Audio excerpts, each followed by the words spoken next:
Yo, what's up guys? Back with another video. And this is actually one of the most recent tornado outbreaks of the year of 2011. Yes, this is at 350 April 27th, 2011 super outbreak. From 2011. 350 tornadoes in one day. 350 tornadoes in one day. Let's get going. This video is sponsored by PDS Debt. On Monday, April 25th, 2011, the weather in the U.S. state of Alabama was actually quite nice. I hope you had a good Easter holiday. Looking good out there as we watch the sunrise here in a few minutes. The sun was out, it was 80 degrees, spring was in the air. However, there was much talk of a potential major severe thunderstorm and tornado outbreak heading towards the state. The weather is quiet this morning, but it could turn very active over the entire southeast, especially by midweek. Wednesday, unfortunately, tornadoes in the forecast. Main time frame from 2 p.m. in our western counties to around 8, 9, 10 o'clock in our easternmost counties. The meteorologist at the National Weather Service in Norman, Oklahoma, noted major atmospheric instability throughout the central and south U.S.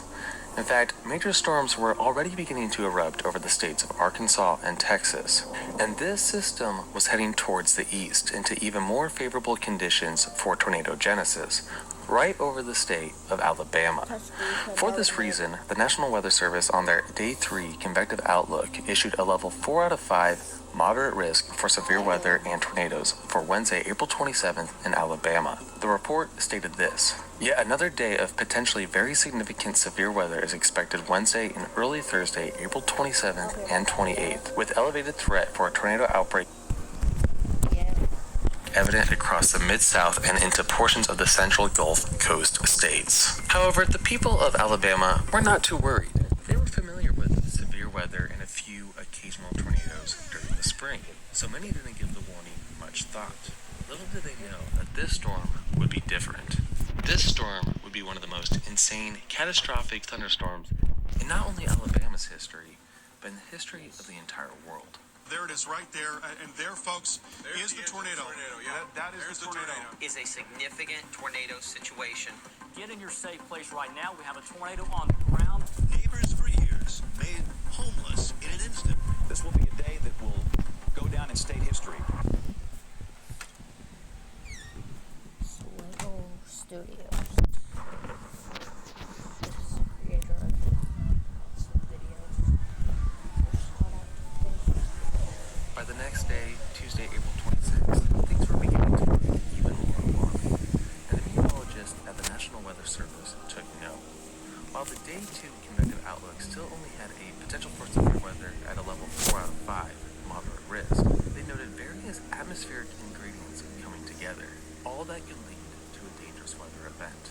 They issued this statement: outbreak of severe thunderstorms possible. Indications are strongly suggestive that a major outbreak of severe thunderstorms commencing tonight across paths of the Ozark Plateau / Lower Mississippi Valley will continue and expand northward and eastward toward the Appalachians during the day Wednesday. This will include the potential for long-lived supercells capable of strong tornadoes and organized storm clusters capable of strong, damaging wind gusts. Some National Weather Service meteorologists were also noticing some similarities between this tornado outbreak setup with one that occurred nearly 40 years ago. Way back in 1974, an extremely rare major tornado super outbreak occurred over the southeast and central U.S. One could call this event a storm of the century. On that day, 330 plus lives were lost when at least 149 tornadoes tore through the south central U.S. It was absolutely devastating. This was an event that every meteorology student studied in school. Some thought that such an event would never happen again. You see, the atmospheric conditions needed for this storm of the century to occur were extremely rare, but similar conditions were beginning to come together nearly 40 years later on April 26, 2011. Meteorologists were seeing many patterns and similarities to the 1974 super outbreak. Could it happen again? Yes. The threat of a potential large tornado outbreak started to get picked up by the media. We're expecting some long hours. We are. This is as I've used the term before, a high-impact weather event. Yep. It's going to affect practically every portion of our viewing area, and we are talking about. The thing about these outbreaks is like when they happen, you'll never know when they happen. This is that video I'm watching right here. 350 tornadoes in one day.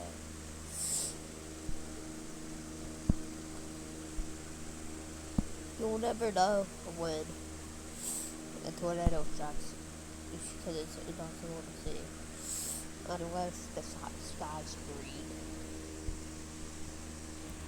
Threat for tornadoes. You know, if you ever listen to me do TV weather, most of the time I don't use the tornado word specifically. I'll say strong to severe storms.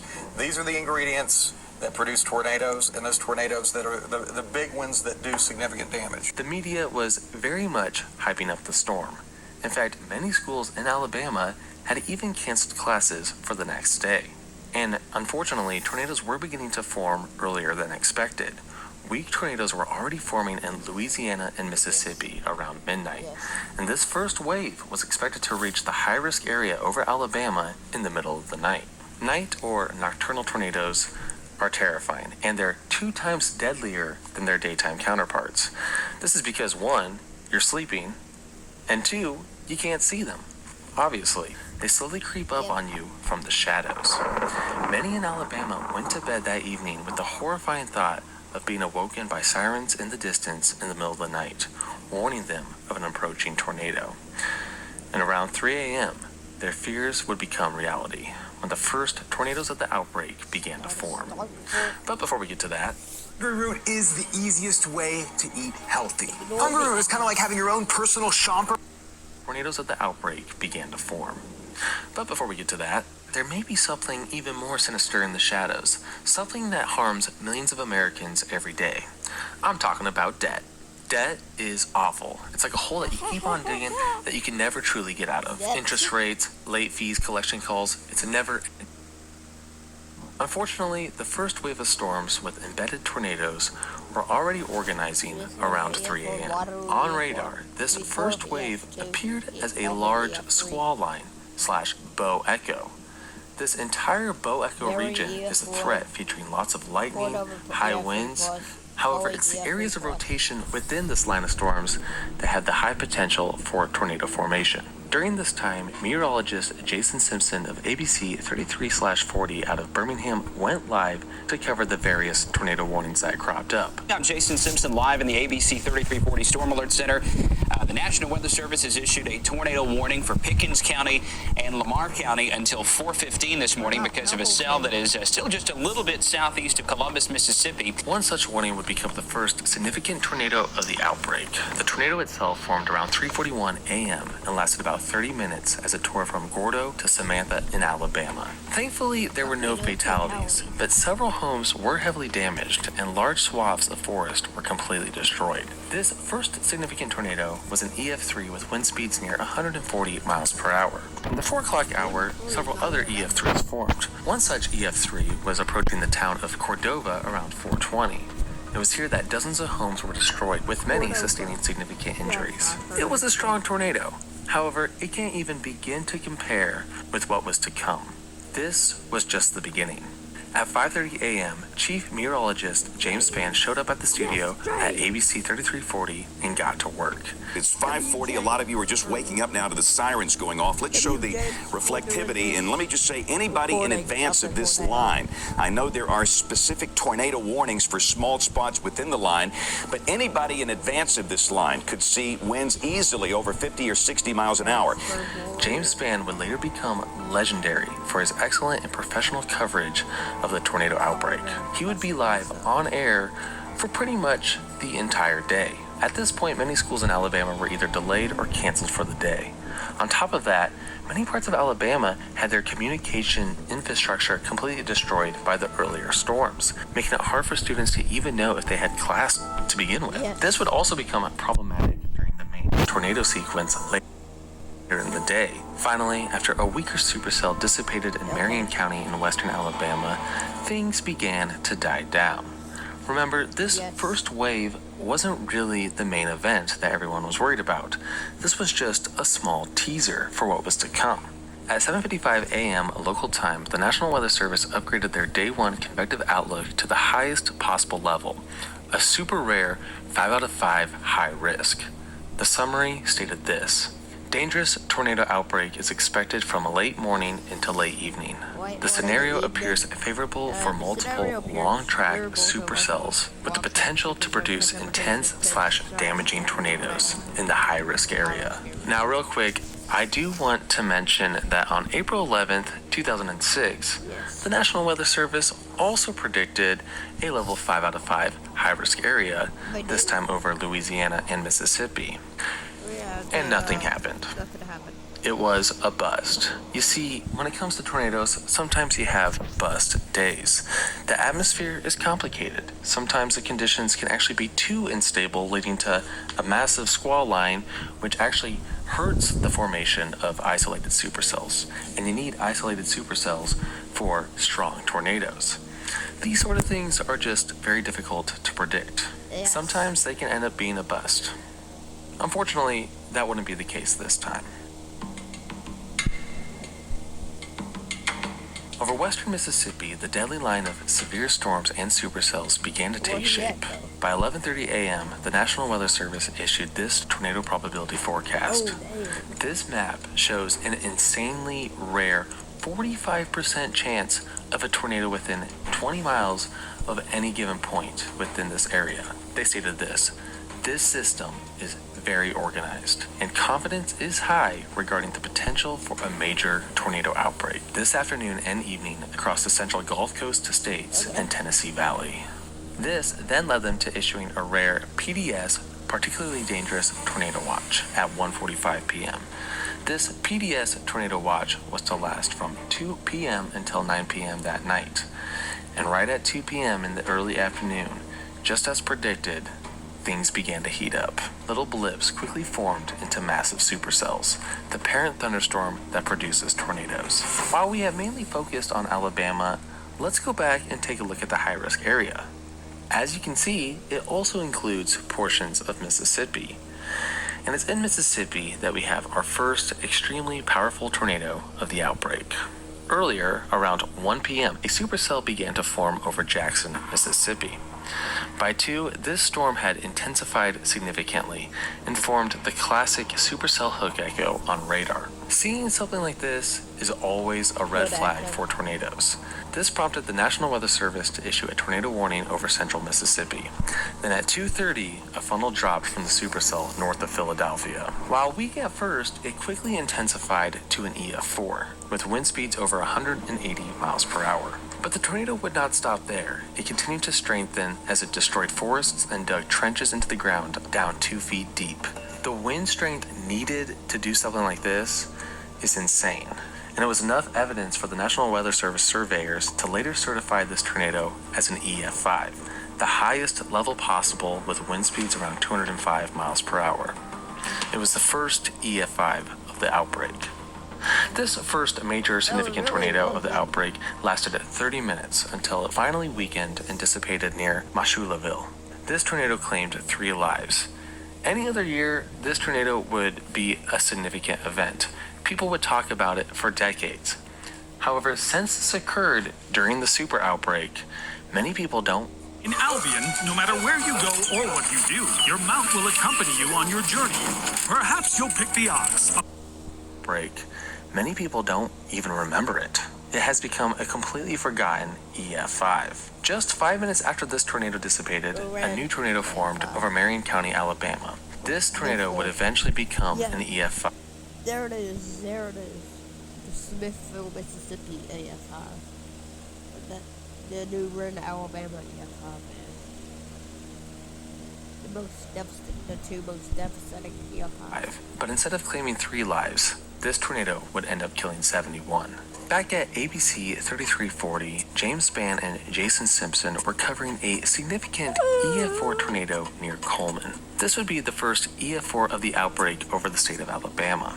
While there are tons of insane TV meteorological coverage moments from this outbreak, the first might be during the Coleman Skycam footage at ABC 3340. And gosh, goodness gracious, let's take a look at those cloud bases. Are you kidding me?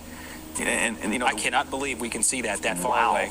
When you're a TV meteorologist and you see rotation or a hook echo on radar, you think, oh, there's potentially a tornado on the ground right there. But you don't know for sure. You can only see indications via radar.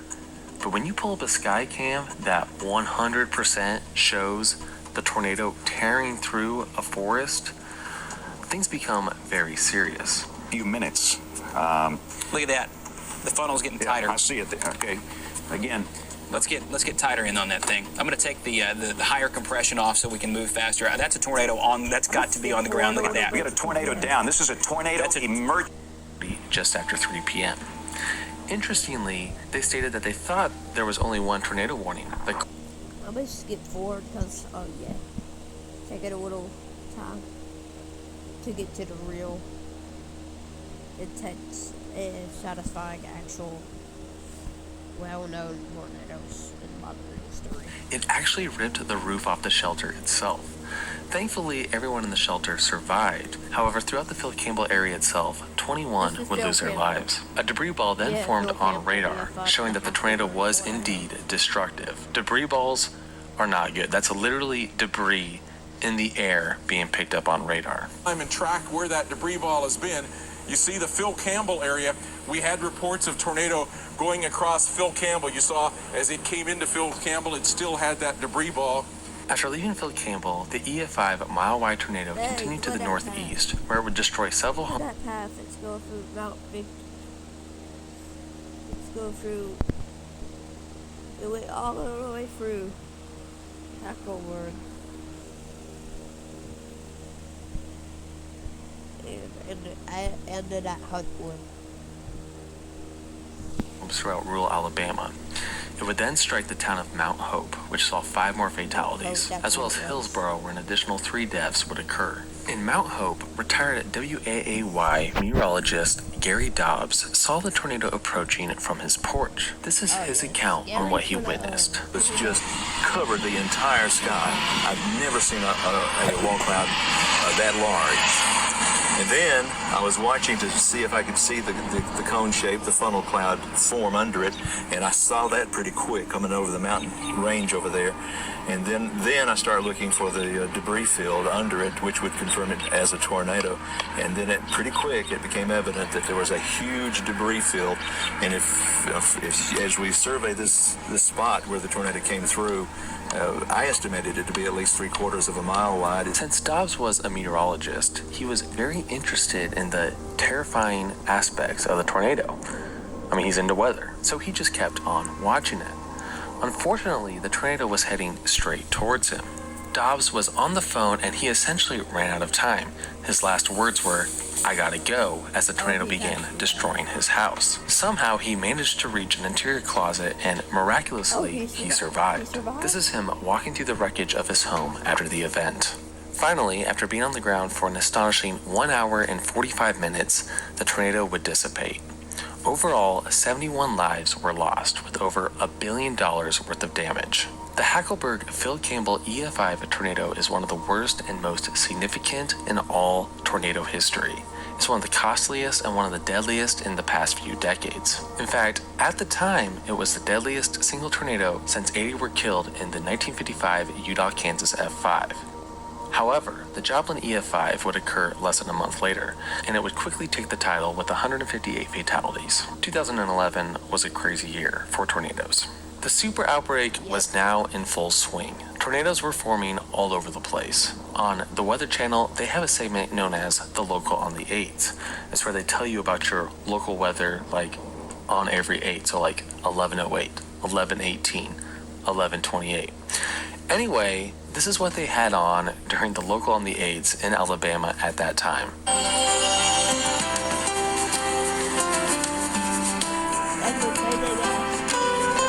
Look at the number of warnings. And when it's paired with that music, my goodness. The next major tornado would form at 342 back in Mississippi. A new supercell that had already produced an EF3 tornado earlier began forming yet another tornado 3 miles southwest of Smithville. By the time it reached the town of Smithville, it had strengthened to an EF5 with winds around 205 miles per hour. WTVA News picked up on a very obvious debris ball in their coverage. Now I will give you your debris ball. This, There you go. This is a significant tornado situation. Moving. Your time is valuable. You could finish your degree faster and for less with eligible transfer credits at University of Phoenix. What if I don't like my therapist? You'll find one you do. I can't deal with insurance. Rula makes that part easy. There's too many decisions. Enough. We're going. Significant tornado situation. Moving toward Turon and New Salem. Tornado safe place, and I can't say this often enough. Lowest floor of a sturdy structure. I always say lowest floor of your home. If your home is a mobile home, that's not low enough. Air can get beneath a mobile home, lift it up and flip it. That's why a mobile home is different than a home that's on a concrete slab or one that's fixed to a foundation. This tornado was so powerful that it picked up an SUV and threw it so high in the air, it bounced off the Smithville water tower. You can literally see the dent. Incredible. While Smithville is a pretty small town, the tornado still managed to claim 23 lives. Overall, the tornado lasted 41 minutes and dissipated at 4:23. Now, thankfully, so far during this outbreak, only smaller towns have been impacted by tornadoes. The major population centers had been mostly untouched. Well, that was about to change when a new supercell developed southwest of Tuscaloosa at 4:40 in the afternoon.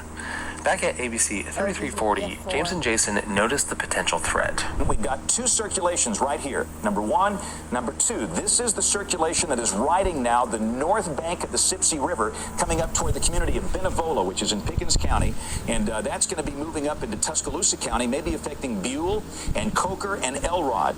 The dominant circulation, more than likely, it's the southern storm because it's taking all of the good inflow away from this one, but both of them are dangerous. But the southern storm is going to be doing the same thing. These are parallel tracks. One of the ABC affiliate storm chasers, John Oldshoe, confirmed the tornado was indeed on the ground heading towards Tuscaloosa. Play-by-play there, and we're going to take a look at Oldshoe's live stream too.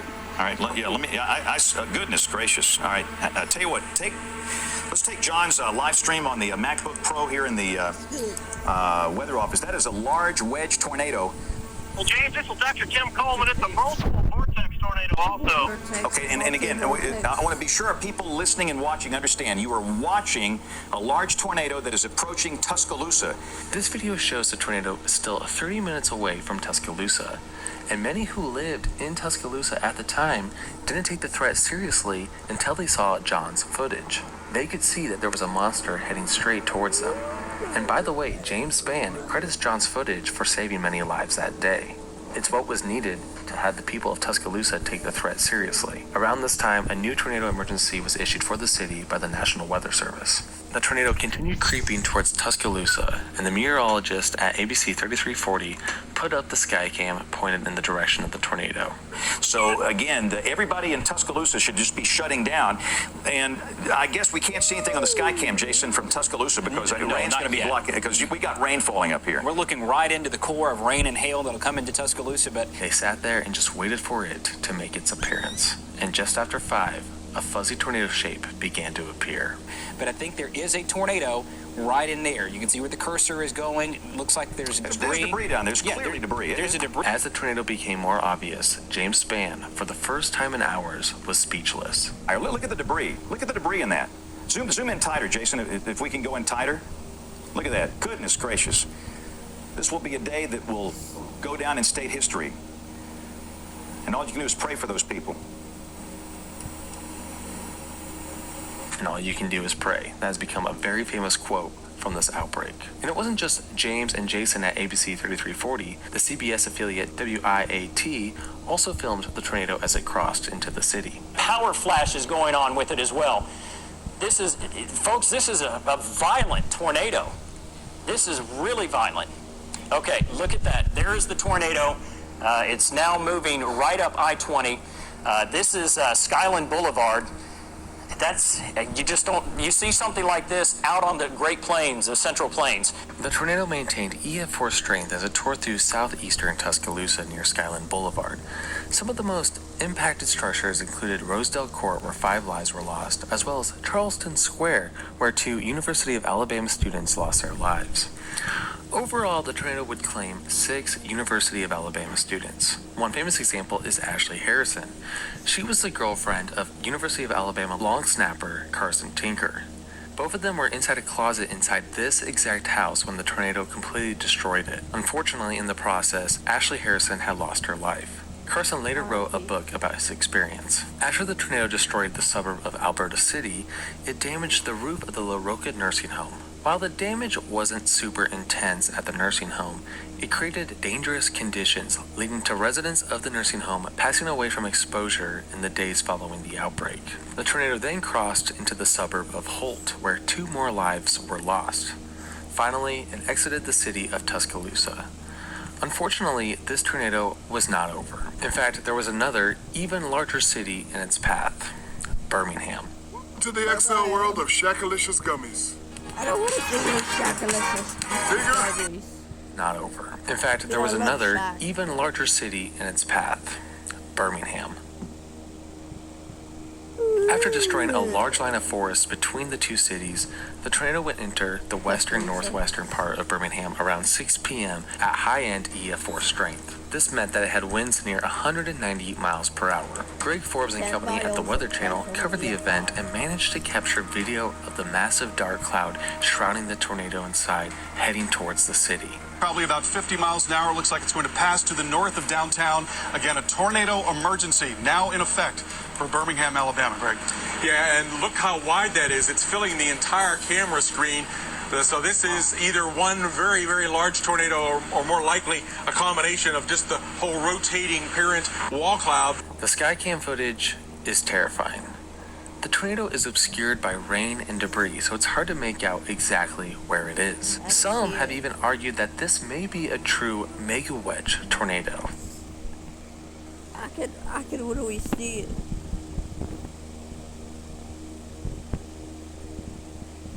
It's like right here.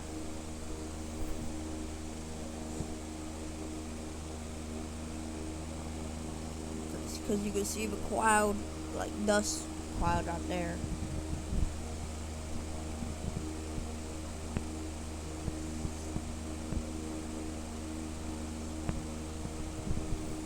This is when the wall cloud itself reaches the ground. An ultra rare and dangerous event.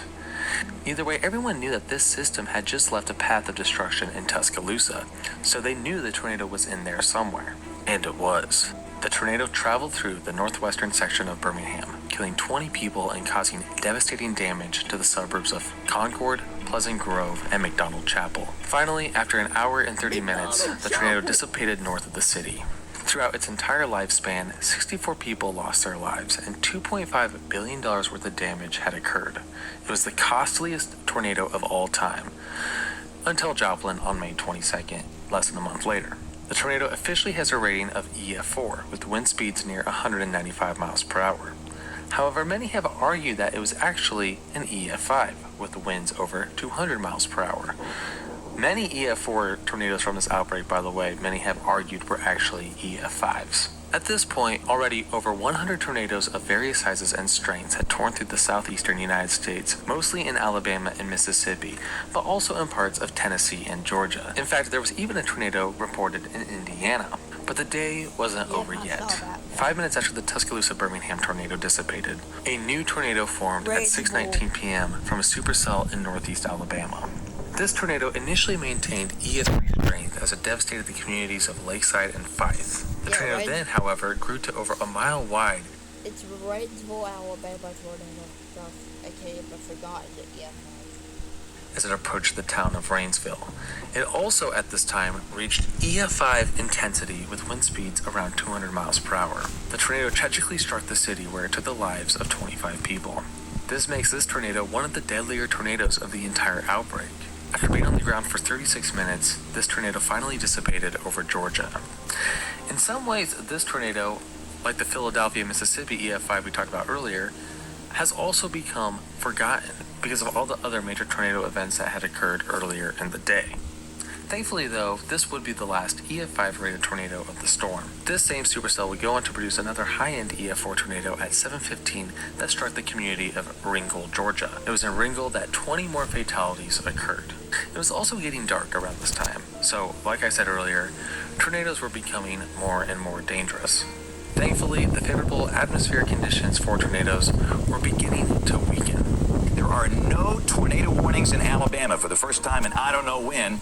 In fact, the very last EF4 of the event occurred just after 8 p.m. when another somewhat forgotten EF4 struck lakeside cabins surrounding Lake Martin in Alabama, claiming 7 lives in the process. From 8 until close to midnight, various EF3s and dozens of weaker EF0s through EF2s formed over the states of Tennessee, Georgia, and Virginia. But thankfully, the 2011 super outbreak was for the most part over. Let's have a look at some satellite imagery from that day. Here's the first line of storms that happened in the middle of the night. And here is the main wave with tons of supercells popping up all over the place. Lord of mercy.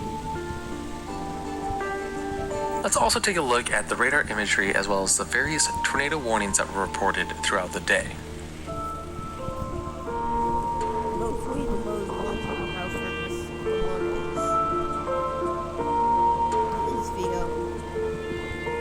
Philadelphia EF5, New Red EF3, Golden EF4,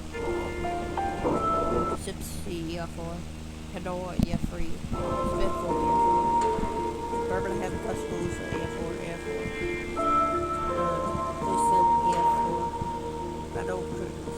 Insanity. Overall, there were at least 368 tornadoes throughout the outbreak, making it the largest tornado outbreak on record. It was indeed the first super tornado outbreak since 1974. 324 lives were lost. Adjusted for 2025 inflation, this event cost $15 billion in damage, making it the costliest outbreak in history.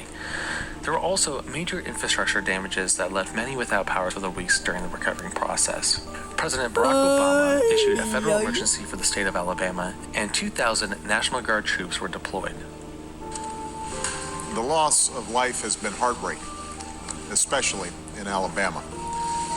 In a matter of hours, these deadly tornadoes, some of the worst that we've seen in decades, took mothers and fathers, sons and daughters, friends and neighbors, even entire communities. Others are injured, and some are still missing. And in many places, the damage to homes and businesses is nothing short of catastrophic. He would later President Barack Obama visit the damage himself. This unbelievable storm. We just took a tour, and I've got to say, I've never seen devastation like this. Many experienced meteorologists were shocked at what they had just witnessed. I haven't been to the grocery store in over a year, but I'm eating healthier than ever. Here's how I did it. Meal planning used to be Shocked at what they had just witnessed. Like I said, they studied the 1974 super outbreak in school. Service for doing an Martin tornado track, and you can tell. So if you go back 1 year, they're gone, and you move forward, there they are, which is insane. You can see them all over the state. Hey, look at this, right through there. Crazy. And I also found this remnant. I mean, I'm sure there's tons of different examples of this, but during the super outbreak, a house was destroyed right here, and to this day, the remnants are still there. I really just want to emphasize the insanity and rarity of this event. Something like this has only really happened twice in recorded history, in 1974 and during this outbreak in 2011. Tornadoes are rare in general throughout the entire planet. While you do get an occasional large tornado and Well, that was it for today's video, guys. That was actually pretty entertaining for me to watch. Hope y'all enjoy it. Peace out. Beep bop. Shout out to Swaggle Studios. Look at this video. Good peace.